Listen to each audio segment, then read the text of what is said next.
বলে বাগদাদে একবার বৃষ্টি হইতেছিল না, বৃষ্টি নাই নাই নাই নাই।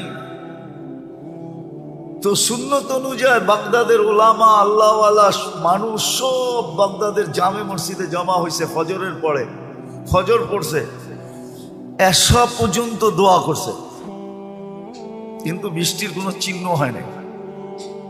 এশারের পরে চলে গেছে। তো মালিক ইবনে দিনার রহমতুল্লাহ আলাইহি বলেন, আমি বসা ছিলাম মসজিদে,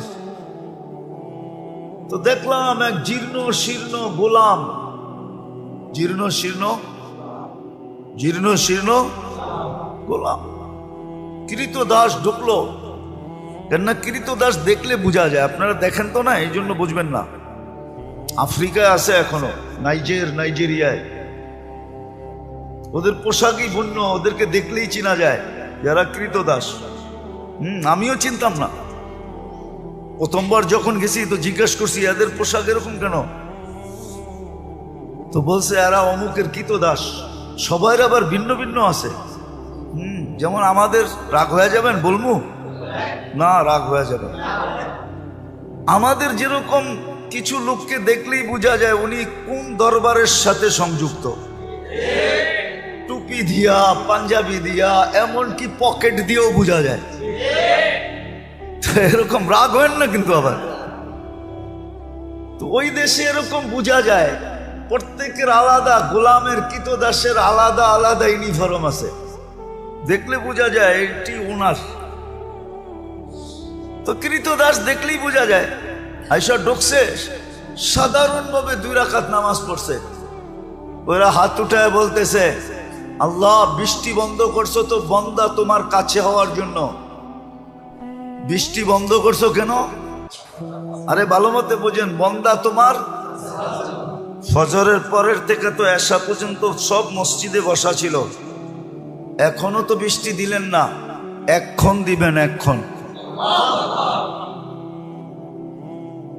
তো মালিক ইবনে দিনার রহমতুল্লাহ আলাইহি বলতেছে, ও বলতেছে এক্ষণ দিবেন, ও বলতেছে আর আকাশে গর্জন উঠতেছে, নামছে ঝুমঝুমায়া বৃষ্টি।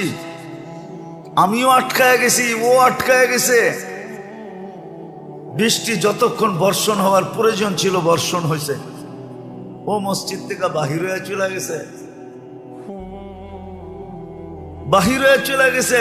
আমি দূরত্ব নিয়ে একটু পিছে পিছে গেছি, যায় কোথায়, যা দেখলাম এক বাড়িতে ঢুকছে। আর ওই বাড়ি ছিল, মালিক ছিল, উনি কৃতদাসের ব্যবসা করতেন, কিনা কিনা আনতেন আর বেশি দামে বিক্রি করতেন। ব্যবসা ছিল এক জমানা এটার। তো যা ঢুকার পরে দেখলাম এক কোনায় জীর্ণ শীর্ণ বসে আছে। তো মালিককে ডাকলাম যে এই গোলাম বেচবা? এটা তো কোনো কামেরই না, এটা নিয়ে কি করবা? গোলাম তো মানুষ কিনে কাজের জন্য, সহযোগিতার জন্য, সাহায্যের জন্য, এটা তো কোনো কাজের না। এটা তো কিনা আমি টাকা লস করছি, এটাকে তো শুধু খাওয়াইতেই হয়, কোনো কাজ কুছ পারে না। দেখো না শরীরে কোনো হাড্ডি ছাড়া কিচ্ছু নাই।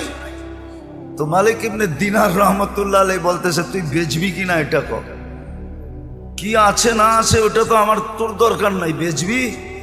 তো মনে মনে ভাবতেছে, মনে হয় আল্লাহই পাঠায় দিছে আমার উপরে সুযোগ, সুবর্ণ সুযোগ মেরে একটা লমসম দাম চাইছে, যা চাইছে মালিক ইবনে দিনার রহমতুল্লাহ আলাইহি বলে ডান, কিনা ফেললাম। টাকা গয়না দিয়ে নিয়ে আসছে। আনার পরেও কৃতদাস জিজ্ঞাসা করতেছে, মালিক তুই আমার এত দোষ শোনার পরও তুই আমাকে কিনলি কেন? তোর কি টাকায় কামড়ায় যে তুই আমারে কিনলি টাকা দিয়া?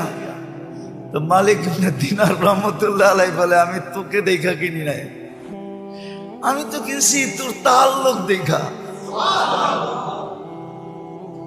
সারা বাগদাদ বসা ছিল ফজরের পরের থেকে আল্লাহওয়ালা আলেম। ওই সময় বাগদাদ বাগদাদেই ছিল।